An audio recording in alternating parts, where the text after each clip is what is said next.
이번 총선 결과에 따라 뭐 한동훈 국힘 비대위원장을 포함해서 이재명 민주당 대표, 또 조국 개혁당 대표, 또 이준석 개혁신당 대표, 또 이낙연 대표, 여러분들의 이제 운명이 엇갈렸습니다. 그렇죠? 엇갈렸는데 이제 한동훈 비대위원장은 이제 사퇴를 했고, 뭐 이재명 대표는 일단 당내 장악력이 이제 커져서 뭐 8월 전당대회에서는 뭐 추대설 나오는 거 아니냐 뭐 이런 얘기도 나오고요. 뭐 굳이 무슨 당대표를 할 필요가 있겠느냐 이런 얘기까지 나오고, 그다음에 조국 대표도 뭐 이제 사법 리스크가 엄연히 존재하긴 하지만 뭐 경우에 따라서는 야권의 어떤 대권 주자로 몸값을 올렸다 이런 분석도 있고, 이런 걸 좀 얘기를 나눠보도록 하죠. 제가 시나리오, 이건 그냥 네. 가상 시나리오, 네. 제 네. 내피셜인데 네.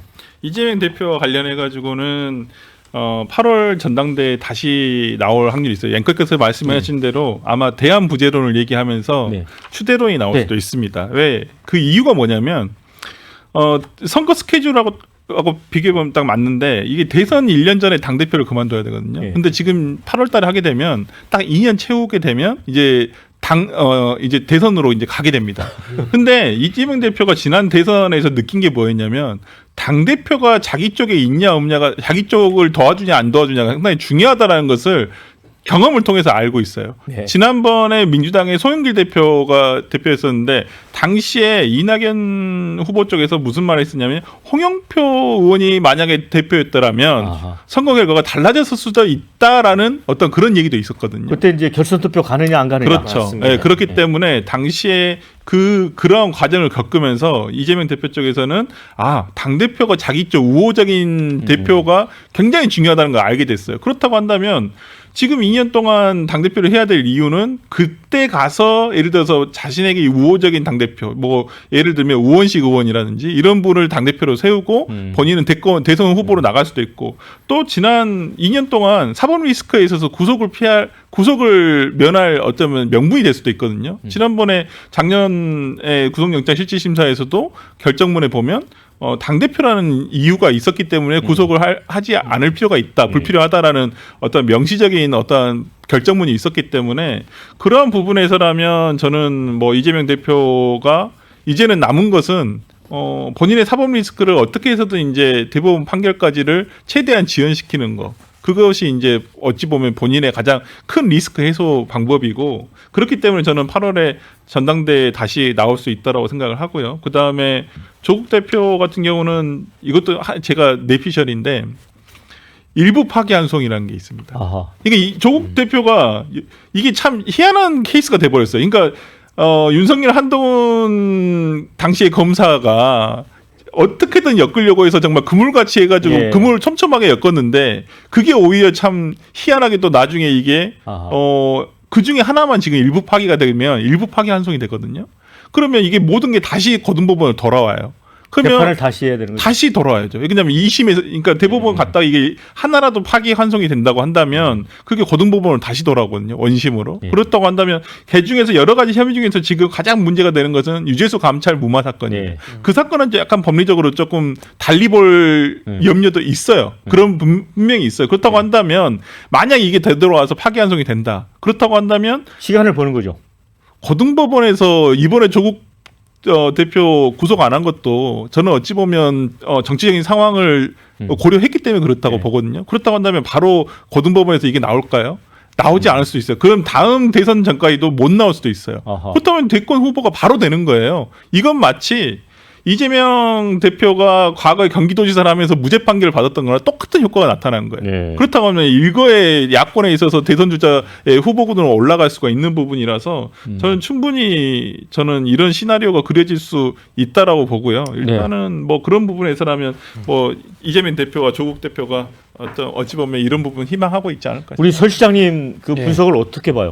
저는 충분히 타당성이 있다고 보고, 저는 조국 대표가 사법적 리스크가 분명히 이제 확률적으로 봤을 땐 상당히 높은 편이지만 네. 이변이 나타날 수 있다고 저는 생각을 하고, 글쎄요, 뭐 대법원이 어떤 정치적 판단을 내리진 않겠지만 사실은 이거는 윤석열 대통령과 국민의 입장에서 나쁘지 않은 시나리오일 수 있어요.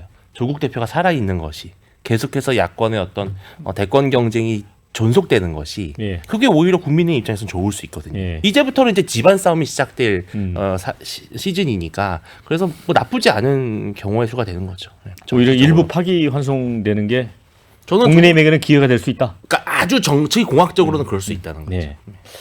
우리 김준욱 대변인. 저야 뭐 그 이재명 대표나 조국 대표에 대해서는 뭐 따로 특별히 언급하는 것은 뭐 바람직하지 않다. 지금 이제 막 22대 국회 총선이 끝났는데 벌써 앞으로 이분들의 정치 행보가 어떻게 될 것이다. 이렇게 얘기하는 건 좀 바람직하지 않아 보이고요. 그러면은 이준석 개혁신당 대표 그게 어떤 역할을 할 수 있을지 한동훈 비대위원장 그 관련해서 얘기를 하시죠. 네. 네. 그러려고 했었습니다. 너무 민감한 내용이라. 네네. 한동훈 이제 그 비대위원장이 오늘 사퇴했지 않습니까? 그러면 이제 그 두 가지 시나리오가 있을 수 있습니다. 당분간 잠행을 통해서 때를 기다린다. 잠행. 그 뭐 외국에 나가지 않더라도 일차적으로 잠행을 하면서 때를 기다린다. 잠행하는 과정에서 셀카는 찍으면 안 되겠네. 아, 뭐 그렇죠. 두 번째는 그 이번에 이제 어차피 지금 국민의힘의 비대위원장이 사퇴하는 상황이 생겼다 그러면 다시 비대위로 가는 거 아닙니까? 아니면은 이제 당선자들끼리 모여가지고 권한대행 체제로 간다든지 어쨌든 이 두 가지 경우가 된다고 하더라도 바로 새로운 그 지도부를 만드는 전당대회는 필수 불가결하다라고 봤을 때 거기에 그 대표로 출마하는 것도 방법일 수 있는 거죠. 저는 뭐 후자도 그 유력하다고 보입니다만 그렇게 됐을 때 당내에 이번에 동작에서 아까 말씀 주셨던 동작에서 당선되고 온 나경원 당선인과 직접적으로 이제 상대를 해야 되는데 지난번에 나경원 당선인이 당대표에 출마했을 때 그때 친윤계에서 연판장 돌려서 주저앉혔던 그렇죠. 사건이 있잖아요. 네.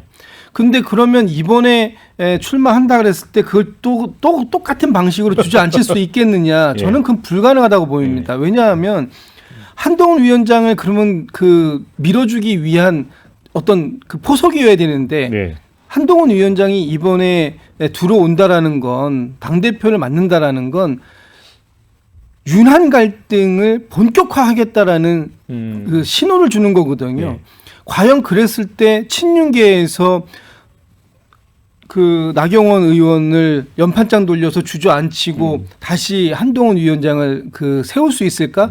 저는 그래서 그것도 쉽지 않은 상황이 될 것이다. 요거 한번 좀 말씀드리고 그 이준석 대표 관련돼서 짧게만 말씀드리면 이준석 대표가 앞으로 이 그 여야를 넘나들어서 어떤 정계 개편의 핵이 될 가능성이 있다. 그러니까 이준석 대표가 반드시 배지를 달아야 되는 이유를 김종인 위원장은 뭐라고 얘기를 했냐면 이준석 대표가 유력한 차차기를 볼 수 있는 사람이다라고 얘기했어요. 그만큼 그리고 얼마 전에 뭐 며칠 전인가요? 홍준표 대구시장께서는 이준석 대표가 당선되면 바로 당으로 합류해야 된다고까지 얘기할 정도로 지금 이 보수 진영에서는 꽤나 괜찮은 그 평가를 받고 있는 사람 아닙니까?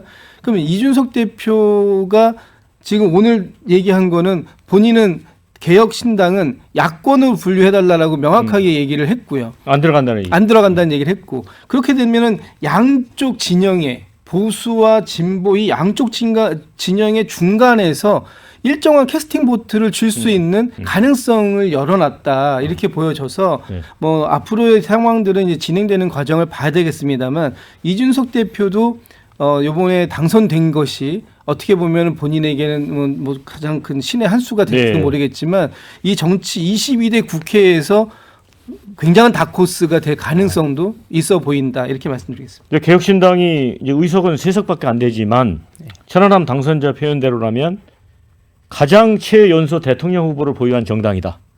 한국의 마크롱 이런 비유까지 했거든요. 김민수 대변인. 뭐 아까 방금 우리 대변인 말씀하셨던 것처럼 뭐 오늘 좀 말수가 적어서 말수가 적은 날이네요. 전 사실 이것도 제 생각입니다만 저는 이번에 선거에서 뚜렷하게 하나 나왔던 거는 이 정당이 선명성을 가지고 있느냐였던 것 같아요. 예. 근데 국민의힘이 계속해서 하이브리드를 지향하는 것 같아요. 아하. 네, 저는 이 부분에 대해서는 좀 반대자입니다. 왜냐하면 이번에 중도 캐스팅 보트의 마음만 못 움직인 게 아니라요. 전통적인 지지자들 마음도 다 못 흐트렸죠. 움직였어요. 흐트러뜨렸어요.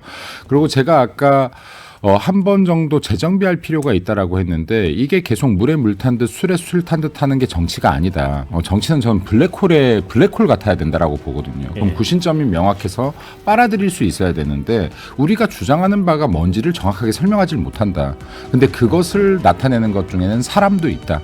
그래서 이 사람들도 잠깐 유리하다고 받아들이고 내치고 하지 말고 선명성을 가지고 가라라는 말씀 드리고 싶습니다. 자, 어제 박영환의 시사 1번지 여기서 좀 마무리 지어야 될 것 같습니다.